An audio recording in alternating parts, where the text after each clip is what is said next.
सभी भाइयों को, साथियों को नमस्कार, हार्दिक अभिवादन। मित्रों,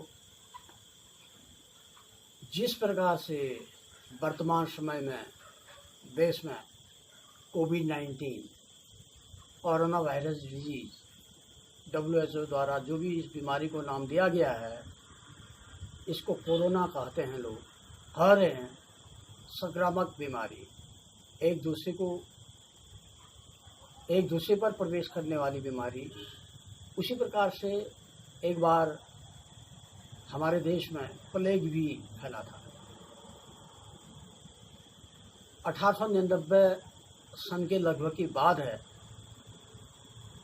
जब कलकत्ते में ये प्लेग की बीमारी का बहुत विकराल रूप हो गया था, तो वहाँ काफ़ी लोग इसमें काल कवलित हुए। तो इस महामारी के दरमियान स्वामी विवेकानंद जी ने उस प्रदेश के लोगों की तन मन धन से सेवा की। यहाँ तक कि नालियों में, गली गलियों में जाकर के उन्होंने छिड़काव किया ताकि वायरस नष्ट हो जाए। दवाइयाँ बैठी और जो लोग हॉस्पिटलाइज्ड थे उनकी भी सेवा की। ये प्लेग भी एक प्रकार से संक्रामक बीमारी के ही अंदर है, तो लोग डरते थे।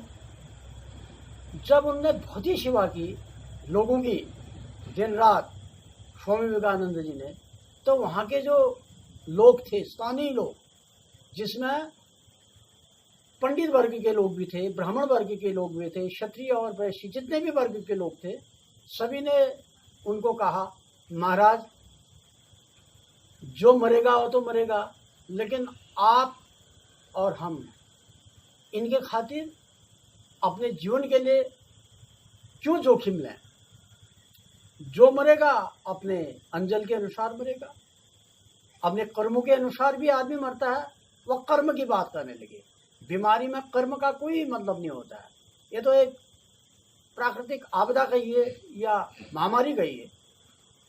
तो जब स्वामी विवेकानंद ने ये सुना कि जो मरेगा अपने कर्मों से मरेगा, तो स्वामी विवेकानंद ने कहा, ठीक है, जो मरेगा अपने कर्मों से मिलेगा, वो तो ठीक है, मान लिया उनके कर्म खराब थे, लेकिन हम भी तो कोई ईश्वर के लिए, आगे के लिए बीज बो जाए ना, कि हमने जो इसमें जो कर्म कर रखा है वह किसी जन्म के लिए हमारी संचित पूंजी के नाम काम आएगी। तो इसलिए हमें लोगों की जी जान से सेवा करनी चाहिए। स्वामी विवेकानंद जी ने लोगों की जी जान से सेवा की और हर धर्म के लोगों के साथ उन्होंने मित्रता की। उनका साहित्य, स्वामी विवेकानंद का साहित्य बहुत विशाल साहित्य है। उनका कहना था, plant a seed of friendship and reap a banquet of happiness. आदमी अपने व्यवहार के अनुसार, अपने शालीनता के साथ यदि समाज में जीने की कोशिश करेगा, तो उसके लिए सारा जगत अपना है। एक बार स्वामी विवेकानंद जी अमेरिका के शिकागो शहर में घूम रहे थे अपने कषाय वस्त्रों को पहन के। कषाय माने गेरुआ वस्त्र इत्यादि जो महात्मा के वेश होते हैं। तो उस शहर में एक स्त्री थी, उनकी वेशभूषा को देख करके वो हंसने लगी और वो अपने पति से कहती है कि देखो तो इस आदमी ने कैसी वेशभूषा पाल रखी है। तो स्वामी विवेकानंद ने ये शब्द सुन ले, थोड़ी देर रुके, तो उन्होंने कहा, देवी, वो ऐसे बोलते थे, देवी आपके देश में दर्जी सभ्यता के उत्पादक है और कपड़े संस्कृति के उत्पादक है, लेकिन जिस देश में हम पैदा हुए हैं उस देश में आदमी की पहचान उसके चरित्र से होती है, उसके नैतिक बल से होती है, उसके अध्यात्म से होती है। तो हमारा जो जिस देश के हम रहने वाले हैं वह देश महान है, विशाल से विशालतम है।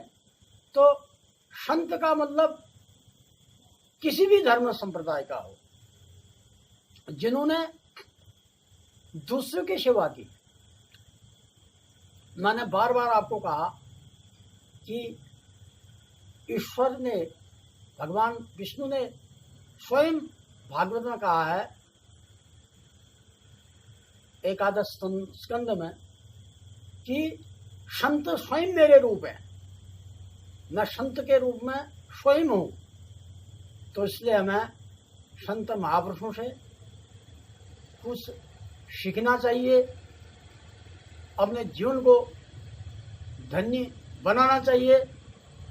स्वामी विवेकानंद जैसे लोग, विभूतियाँ बड़े भाग्य से ही इस धरती में अवतरित हुई है, ऐसा हमें सोचना चाहिए, अनुकरण करना चाहिए। तभी हमारा जीवन उन्नत के शिखर पर पहुंचेगा और हम अपने को भाग्यशाली समझेंगे। इन्हीं शब्दों के साथ मैं अपने बात को विराम देता हूं। तब तक के लिए, अगले कार्यक्रमों के लिए धन्यवाद।